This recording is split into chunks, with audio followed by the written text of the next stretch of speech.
আজকে কলিকাতা এয়ারপোর্টের মসজিদে নামাজ বন্ধ। যাও না, কোন মায়ের বেটা আছে খোলো। সেদিন যেমন চুচুড়াতে মসজিদে তালা মেলা দিয়েছিল বিগত সরকার, মাদ্রাসা বন্ধ করে দিয়েছিল বিগত সরকার। অনেক আন্দোলন হয়েছে, অনেক কিছু হয়েছে, কেউ খুলতে পারেনি। ওয়াম্মা বিনিআমাতি রাব্বিকা ফাহাদ্দিস।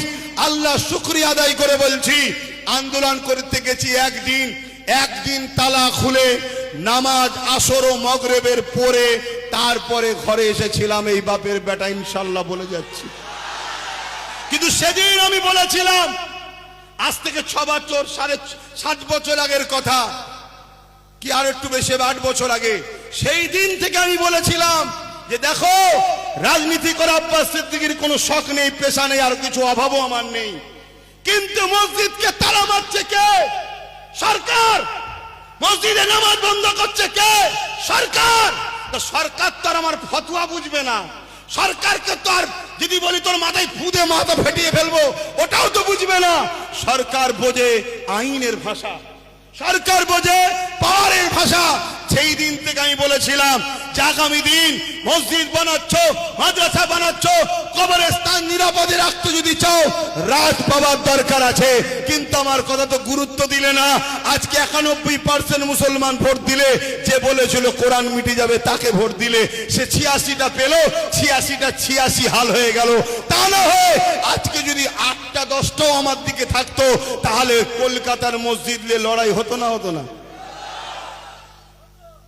তারপরেও লড়াইয়ের চিন্তা ভাবনা নিয়ে প্রস্তুত নিচ্ছি, চলছে কাজ। কিন্তু দুঃখ লাগছে কি, মসজিদের সভাপতি বলছে আন্দোলন করতে হবে না, রাস্তায় নামতে হবে না। তাহলে বলুন গাদ্দার কোথায়? বলুন।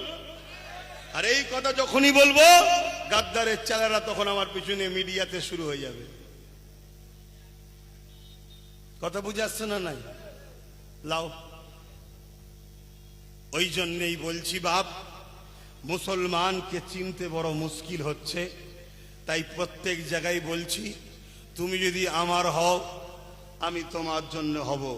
তা তুমি কি আমার? যদি আমার হও, তার দলিল কি আছে? তার প্রমাণ কি আছে? হ্যাঁ, আজকে এয়ারপোর্ট মসজিদের জায়গায় হয়েছে। মসজিদে, এয়ারপোর্টের জায়গায় মসজিদ হয়নি, মসজিদের জায়গায় এয়ারপোর্ট হয়েছে। ঠিক আছে, রানওয়ে বাড়ানো দরকার, হ্যান দরকার, তান দরকার। অবশ্যই দেশের উন্নতির পক্ষে আমরা, ঠিকই তো নাকি?